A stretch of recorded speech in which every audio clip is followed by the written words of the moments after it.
আমি আজকে এসেছিলাম, আপনারা জানেন 15 তারিখ আমাকে একটা চিঠি দেওয়া হয়েছিল। আমাকে যেহেতু এনফোর্সমেন্ট ডিরেক্টরেট কলকাতায় তলব করেছিল, আমি উপস্থিত হতে পারিনি। পরে আমি বাড়িতে গিয়ে মেল পেয়েছি এবং তারপর স্পিকারের অফিসের সাথে আমার কথা হয়। আমি অনুরোধ করেছিলাম আমাকে একদিন দুদিন আগে জানালে আমি নিজে সশরীরে উপস্থিত থাকব। আমি পরশু দিন ওনার অফিস থেকে মেল পেয়েছি, আমি আজকে এসেছি এবং বিস্তারিত প্রায় 1 ঘন্টা আমাদের কথা হয়েছে। আমি লোকসভার তৃণমূলের দলনেতা হিসেবে পৃথকভাবে 20টা ডিসকোয়ালিফিকেশন পিটিশন আজকে মুভ করেছি। যারা যারা তৃণমূল কংগ্রেসের প্রতীক চিহ্নে নির্বাচিত হয়ে এনসিপিআই নামক একটা দল, যার কথা কোনোদিন আজ পর্যন্ত কেউ শোনেনি, সেই দলে যারা নাম লিখিয়েছে বিজেপির থেকে অর্থের বিনিময়ে এবং নিজেদের পিঠ বাঁচানোর কারণে, তাদের প্রত্যেকের বিরুদ্ধে আমরা ডিসকোয়ালিফিকেশন পিটিশন মুভ করেছি। আমার সাথে আজকে সম্মানীয় সৌগত রায়, কল্যাণ বন্দ্যোপাধ্যায়, মহুয়া মৈত্র ছিল। আমরা 4 জন স্পিকারের সাথে দেখা করেছি এবং আমরা আমাদের কেস খুব স্পষ্টভাবে রেখেছি। সংবিধানে যে ধারাগুলো রয়েছে, বিশেষ করে 10 শিডিউলে পয়েন্ট নাম্বার 2A আর পয়েন্ট নাম্বার 4, সেখানে স্পষ্টত লেখা রয়েছে যে আমি যদি অন্য কোনো রাজনৈতিক দলে যাই বা ভলেন্টারিলি পার্টির আমি মেম্বারশিপ গিভ আপ করি, তাহলে আমার ডিসকোয়ালিফিকেশন হতে বাধ্য। তো আমি যদি তৃণমূল ছেড়ে এনসিপিআই চলে যাই, যেটা তারা দাবি করছে, তার মানে তারা তৃণমূলের সদস্য আর নয়। তাহলে তৃণমূলের সদস্য পদ যদি চলে যায়, এমনি ডিসকোয়ালিফিকেশন হবে। আর দ্বিতীয়, তারা যখন আত্মপক্ষ সমর্থনের কথা বলছে, তখন বলছে আমরা 2/3, সুতরাং আমাদের মার্জার হবে। এখানে 2/3 কি? 28 জন বা 29 জনের মধ্যে যদি 28 জন 29 জনও চলে যায়, তাহলেও সেটা মার্জার নয়, যতক্ষণ না 2/3 of the political party decides two merge. দুটোই সংবিধানে লেখা রয়েছে।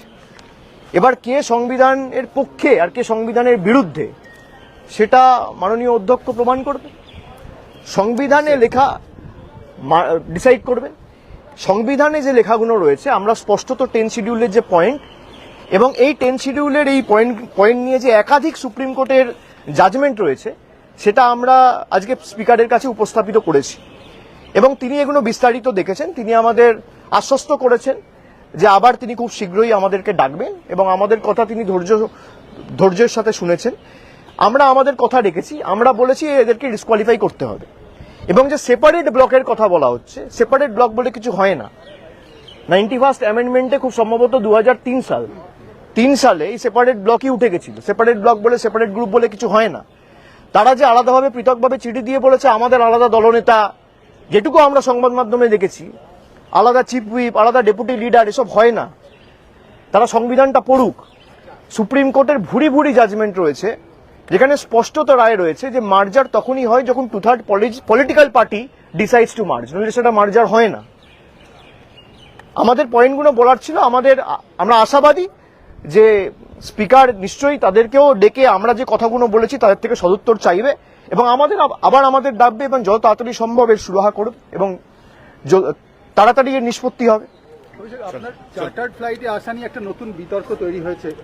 কুণাল ঘোষ তিনি বলেছেন যে তিনি এটা সমর্থন করেন, যেহেতু নতুন বিতর্ক। যদি আপনি যারা বলছেন আমি কিসে আসছি, কিসে যাচ্ছি, কোত্থেকে নামছি, তারা যদি লিখিত দিয়ে দেয়, অভিষেক বন্দ্যোপাধ্যায় ইকোনমি ক্লাস যাবে, আমার পাশের সিটে যদি কেউ বসে, যেটা আমার সাথে অনেকবার হয়েছে, আমার লিগাল ওপিনিয়ন নিয়ে এটা করা।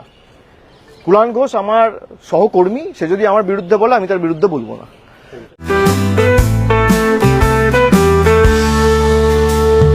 চোখের যত্ন নিন, চোখ আপনার অমূল্য সম্পদ, আপনার চোখকে রাখুন নিরাপদ।